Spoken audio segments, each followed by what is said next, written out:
You're listening to Secret Sonics, a podcast exploring the creative side of music production.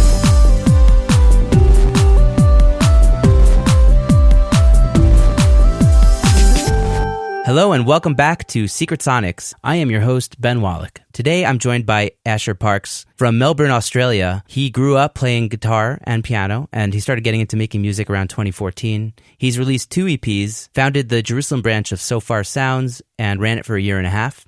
And he's currently working on his 3rd release and producing, recording, and mixing for other people. He's also currently working at Waves. You may have heard of their plugins, and he's living in Tel Aviv. So welcome to the podcast, Asher. Thanks for joining us. Thanks for having me. It's good to be here.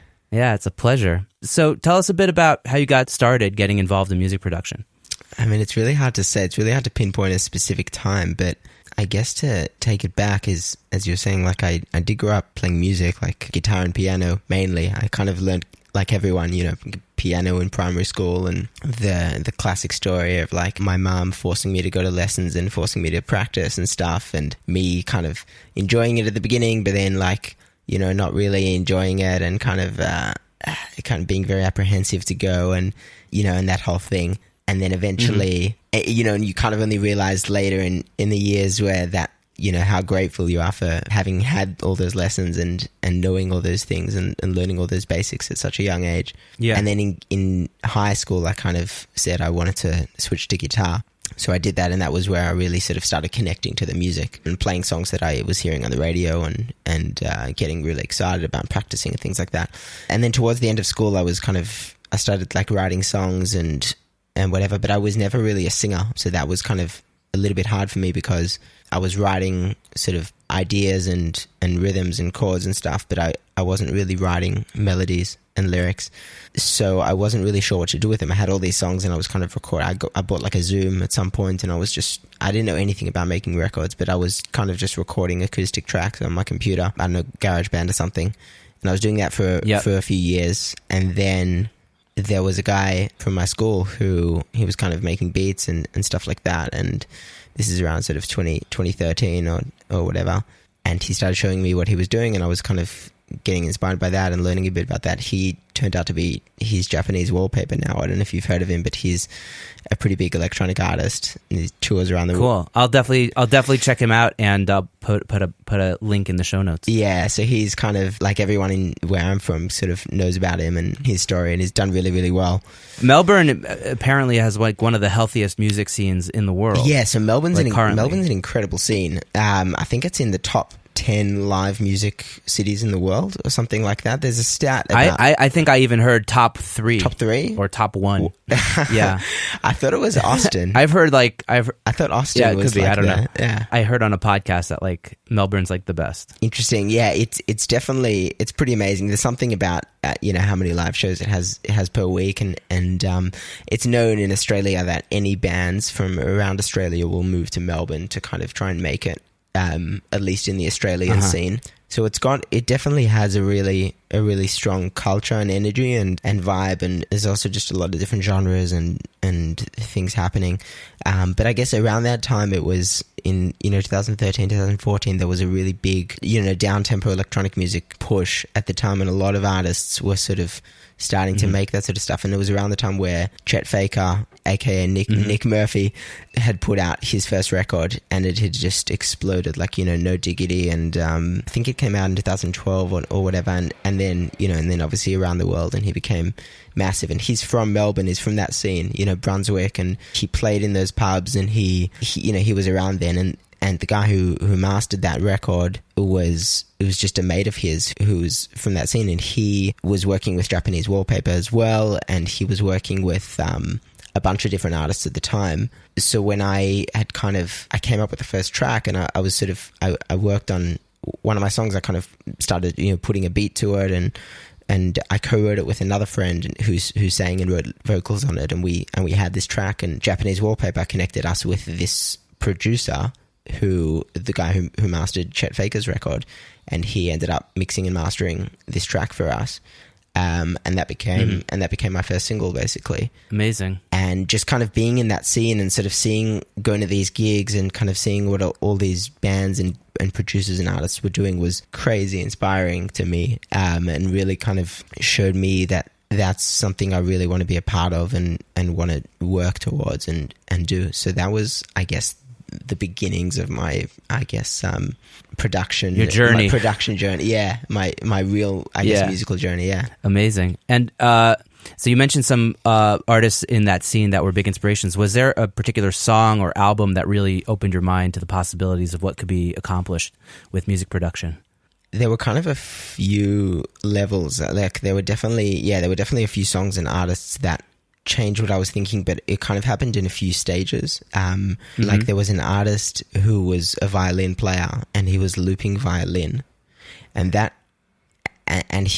would see him play live and he would stand there with a loop pedal and a violin and sing and kind of loop everything. And that, like now, everyone's seen looping and looping doesn't, I don't know, for a lot of people it's kind of something that's just, they're used to seeing and it's kind of exciting, but it's not something which is mind-blowing. But for me at the time, it really was mind-blowing. I'd seen it a few times before, but the way this guy was doing it was really, I don't know, it kind of just changed everything for me. I know that sounds cliche, but that really was that moment where I was just like, whoa, like this is insane.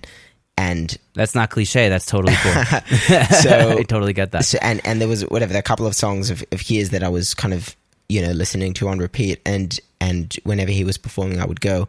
And that was one moment for me where I was just like, this is something new. So I literally went out and bought a loop pedal, and then just started sort of using it for everything. And I was performing with it a few times, and that became sort of a key element of my setup as well. So that was one thing, and then for mixing and for recording, it was kind of another thing. But yeah, I guess that was probably the moment where, in music production, that really kind of changed how I felt about things. What was the name of this artist? His name is Wintercoats. Is he still doing it? I don't think he's actually put out anything since 2012. His live stuff is actually quite different to his recorded stuff. His recorded stuff is very, what do they call it, like dream pop. It's kind of like beach house vibes, very reverby. It sounds good, but his live stuff was kind of, for me, really where the magic happens. Like I could have watched him play for hours and hours straight, That's awesome. Yeah.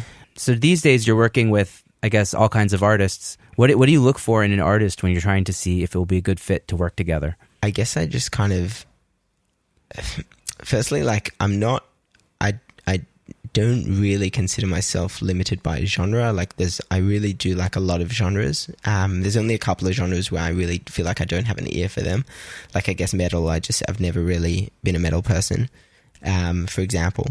But anything else is kind of like, if there's a vibe, if there's something that, if I just hear something that like is just working for me, I'm into it. You know what I mean? And I'll immediately just start listening to it with like a more critical ear, or like what could be better, what's not, what aspects of it are not working.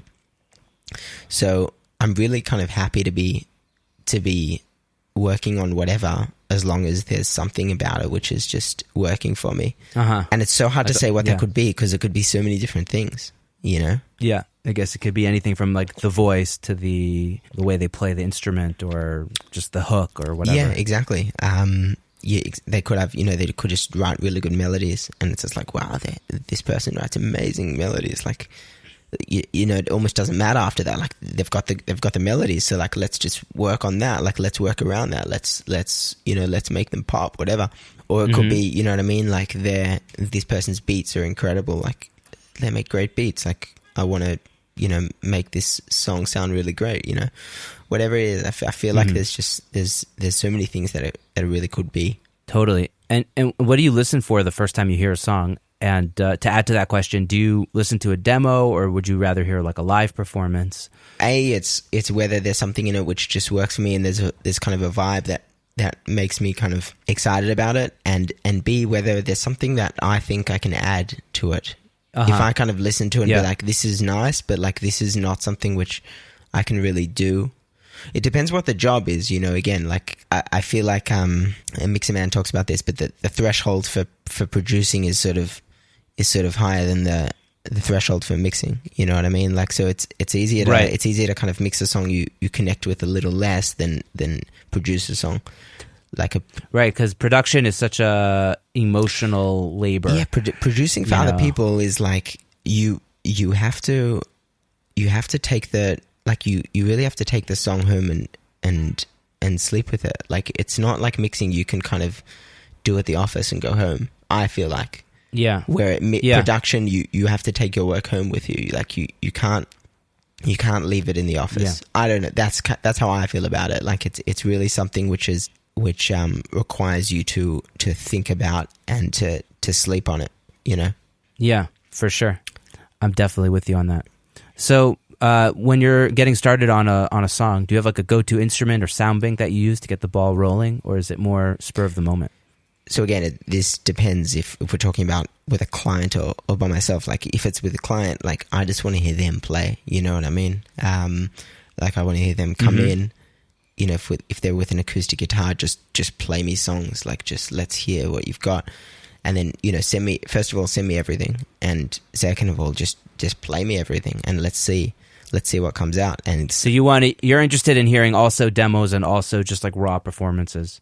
You want to hear it all. I want to hear it all. And you don't care what you hear first? I don't care what I hear first. And the reason I want to hear it all is because there are often gems that artists have that they haven't put in their recent releases. Or maybe they're literally only in like a demo acoustic gig that they did 5 years ago that they thought was bad, that they've never actually put onto a recorded album. You know what I mean? And they think it's bad. And you hear that and you be like, no, there's something in there that hasn't been explored yet in your recent work or whatever it is. But that's something I want to explore. And that's happened to me a couple. And that's happened to me a couple of times where I really think that, and the reason why that's, for me, that works well is because that's what gives amazing ideas. You know what I mean? It's like these are you want to try and find the gems to focus on, and then really bring those out of the artist because they're there. You just need to kind of help them bring it out. You don't want to kind of reinvent the wheel. The wheel's kind of already there, but you need to figure out what those pieces are and kind of bring them out. You don't want to kind of be starting things from scratch. So the fact that they're already there and you just need to find them in different places in their career or whatever it is. And for me, that kind of has been a really good way of assessing what things to really push in an artist. I like that. And when you're doing your own stuff, how do you go about it? When I'm doing my own stuff, it's kind of it's completely different. I don't know, I feel like it's a completely different thing because I don't know, for me in general, just writing music it's always a tough thing. I kind of go in waves, like at different times I'm sort of starting songs in different ways or whatever, but often it revolves around the idea of you're just looking for a vibe. You're looking for something which is going to inspire you to continue the song. So that might be a cool beat. So if you're just messing around and then eventually you come up with a really cool beat and you're like, okay, now I'm vibing, now I'm grooving. Like let's push this. So let's add, start adding layers. Let's start adding some cool stuff. Or it might be like a cool, piano riff, whatever it is. Or a cool sound on a synth, you know what I mean? This is last night, like I came up with something just a synth plugged into a delay pedal and a sound was there, and that sound that I came up with inspired me to create a certain part. Do you know what I mean? Because different sounds inspire you to create in different ways. So like, in the same way that different tempos and different keys will inspire you to play different things when you know what I mean? So yeah, totally. So having a different, so kind of trying to go on this sort of discovery journey of new sounds and sort of can inspire you to create new pieces, I think. Yeah, so absolutely. That is one way I feel, which is kind of worked for me sometimes to write, to sort of push myself to write new things, is to find. So the sounds are really inspiring you in like a deep way. Yeah, I think it's quite a modern-ish way to conceive of music. Like a lot of sort of purists will sort of think about like, no, you're the song's the same, you know, it doesn't matter what instrument you play. It's about the chords and the melody and the lyrics, and that has its merit. I've never written songs like that because I don't start from melody and lyrics. So I've never really thought about songs just like sitting down with